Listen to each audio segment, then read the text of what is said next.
Bismillahirrahmanirrahim. Assalamualaikum warahmatullahi wabarakatuh. Pada kesempatan kali ini kita akan kembali membahas mengenai manajemen proyek. Hari ini kita akan membahas kelompok proses manajemen proyek. Manajemen proyek bisa dipandang sebagai kumpulan proses-proses yang saling berkaitan atau berhubungan. Kelompok proses manajemen proyek mencakup proses inisiasi, proses perencanaan, proses pelaksanaan, proses pengendalian, dan proses penutupan. Di video sebelumnya sudah pernah kita bahas secara terperinci. Di pertemuan kali ini kita akan bahas berdasarkan contoh. Kalau dilihat dari kelompok proses, di sini pertama ada inisiasi, lalu ada perencanaan, dalam perencanaan ada pelaksanaan, dan ada pengendalian yang berjalan secara bersamaan. Segitiga ini tidak bisa dipisahkan karena pelaksanaan tanpa pengendalian maka tidak akan sesuai dengan rencana. Setelah pengendalian dirasa sesuai dengan perencanaan, maka hasil yang dicapai, selanjutnya dilakukan penutupan. Ini merupakan overlap antara kelompok proses pada tahap tertentu, yang kemarin di video sebelumnya juga sudah pernah saya bahas, bahwa controlling proses dilakukan sepanjang proses itu berlangsung. Baik dalam proses inisiasi, planning, eksekusi, sampai dengan closing. Di sini ada contoh hubungan area pengetahuan dan kelompok proses. Di sini kita bisa melihat ada pengetahuan, lalu ada project management proses grupnya. Di project management proses grupnya ada inisiasi, ada planning, ada eksekusi, ada monitoring, dan ada closing. Dalam pengetahuan area, di sini ada banyak pengetahuan yang harus dikuasai.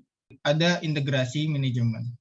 Integrasi manajemen di sini untuk inisiasi ada membuat piagam proyek, di planning ada membuat rencana proyek, di eksekusi ada melaksanakan rencana proyek, di monitoring ada mengendalikan proyek secara menyeluruh. Berikutnya ada scope. Dalam scope di sini inisiasi yaitu inisiasi. Kalau dalam planning di sini ada rencana ruang lingkup, definisi ruang lingkup itu harus dibuat. Di monitoring di sini ada verifikasi ruang lingkup dan pengendalian perubahan ruang lingkup. Jadi kalau di perubahan ruang lingkup apa yang harus dilakukan di sini adalah bagian dari monitoring dan controlling. Berikutnya ada pengetahuan tentang waktu. Di sini planning, kita harus bisa mendefinisikan aktivitas. Jadi setiap aktivitas itu harus dijelaskan langkah-langkahnya apa saja, bagaimana prosesnya, sehingga waktu bisa kita tentukan. Pengukuran aktivitas juga diukur, seperti apa aktivitasnya. Lalu ada perkiraan lama aktivitas, berapa lamanya, lalu membuat jadwal. Setelah itu kita bicara tentang biaya. Nah, di biaya ini sangat penting juga, di mana dalam planning kita sudah merencanakan resource yang digunakan, sumber daya yang digunakan apa saja, lalu ada estimasi biaya, berapa biayanya, lalu dilakukan pengalokasian biaya. Dalam monitoring di sini ada pengendalian biaya. Jadi, apa yang sudah kita planning di sini bisa kita kontrol. Lalu kualitas. Kualitas di sini dalam planning perencanaan kualitas benar-benar disusun dengan jelas agar ketika dieksekusi penjaminan kualitas itu bisa dikontrol berdasarkan planning, dan monitoring ini dilakukan untuk menjaga agar planning kualitas dari yang sudah disepakati di planning bisa benar-benar terlaksana di proses eksekusi. Lalu ada human resource. Di sini perencanaan organisasi benar-benar disusun dengan baik di planning, lalu ada akuisisi staff juga benar-benar disesuaikan, dan di dalam eksekusi maka dibuatlah tim. Komunikasi. Dalam komunikasi ini perencanaan komunikasi harus benar-benar dilakukan dengan baik agar ketika dieksekusi distribusi informasinya itu benar. Jangan sampai perencanaan komunikasi ini tidak berjalan dengan baik pada saat dieksekusi. Dalam laporan performasi ini harus sesuai dengan perencanaan komunikasi. Dan terakhir ada penutupan secara administratif. Jadi komunikasi ini benar-benar terdokumentasi dengan baik sampai dengan penutupan. Yang berikutnya adalah resiko. Dalam resiko ini perencanaan manajemen resiko itu harus benar-benar dilakukan dengan baik. Sehingga resiko ke depannya dalam proyek itu bisa diminimalisir. Dalam perencanaan manajemen resiko ini berikutnya dilakukan identifikasi resiko. Apa saja yang kemungkinan menjadi risiko, lalu analisis risiko kualitatif seperti apa, analisis risiko kuantitatifnya seperti apa, sehingga perencanaan tanggap terhadap risikonya seperti apa, jika risiko itu benar-benar terjadi. Selanjutnya ada procurement, di sini ada perencanaan procurement, ada perencanaan permintaan, lalu di eksekusinya dilakukan permintaan sesuai dengan perencanaan tentunya, dan seleksi sumber berdasarkan perencanaan permintaan juga. Terakhir ada penutupan kontrak. Selanjutnya membangun metodologi manajemen proyek IT. Sebagaimana dengan proyek yang bersifat unik, demikian juga pendekatan terhadap manajemen proyek. Banyak organisasi membuat metodologi manajemen proyek mereka sendiri, terutama untuk proyek IT.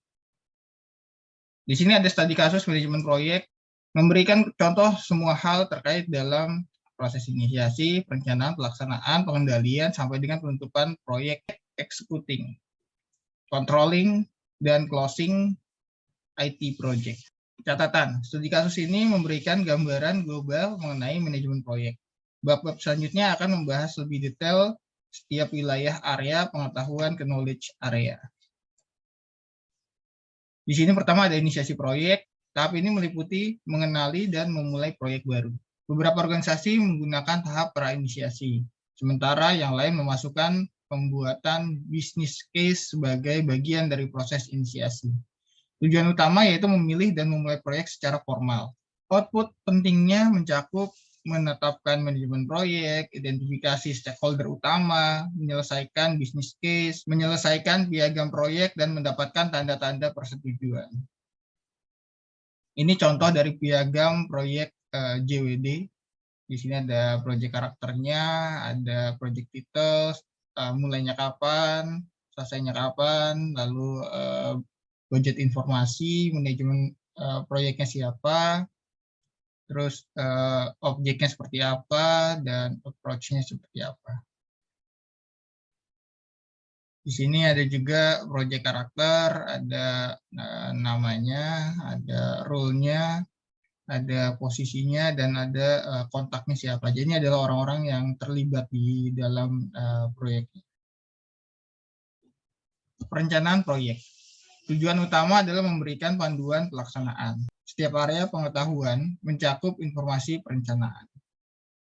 Beberapa output utamanya meliputi kontrak tim, pernyataan ruang lingkup, work breakdown struktur, jadwal proyek dalam bentuk Gantt chart, dan semua dependensi dan resource sudah dimasukkan. Daftar risiko yang sudah diprioritaskan. Ini merupakan contoh Gantt chart. Jadi pelaksanaannya apa dan waktunya seperti apa. Berikutnya ada daftar risiko yang sudah diprioritaskan.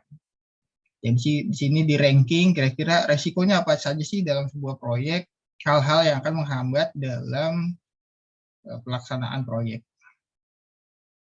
Pelaksanaan proyek. Tahap ini biasanya membutuhkan waktu dan resource planning banyak karena hasil akhir dari proyek dikerjakan atau diproduksi di sini. Output utama adalah hasil pekerjaan. Manajer proyek harus menggunakan keahlian kepemimpinannya untuk mengatasi banyak tantangan yang terjadi selama tahap pelaksanaan ini. Pengendalian proyek. Pengendalian meliputi penghitungan proses, perkembangan, mengamati adanya pergeseran dari rencana, melaksanakan langkah-langkah perbaikan. Di sini pengendalian dilakukan pada semua kelompok proses yang lain dan terjadi pada semua tahapan dalam siklus hidup proyek. Output utamanya adalah laporan status dan perkembangan. Penutupan proyek. Proyek penutupan meliputi mendapatkan persetujuan dari stakeholder dan customer atas produk final yang dihasilkan. Membawa proyek secara teratur ke tahap akhir. Walaupun proyek tidak selesai, tetap harus ditutup untuk menjadi bahan pelajaran di masa mendatang. Output utama, arsip proyek dan pelajaran yang diperoleh. Kebanyakan proyek mencakup laporan dan presentasi akhir. Mengakhiri atau menghentikan proyek. Selesai atau gagal, penambahan bagian dari suatu organisasi, lalu ada digabungkan dengan proyek yang lebih besar, dan selanjutnya ada pemotongan pendanaan alasan politik. Follow up paksa proyek. Banyak organisasi telah menyadari pentingnya melakukan review terhadap hasil proyek setahun atau 2 tahun setelah proyek tersebut selesai. Banyak proyek memberikan gambaran adanya penghematan yang potensial. Oleh karena itu, ya sangat penting untuk mereview perkiraan atau estimasi finansial dan belajar dari masa lalu dalam menyiapkan estimasi finansial baru.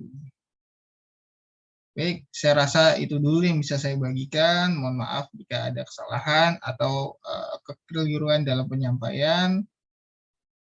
Jika ada yang ingin didiskusikan, bisa kita komunikasikan di kolom diskusi atau kolom komentar. Saya akhiri. Wassalamualaikum warahmatullahi wabarakatuh.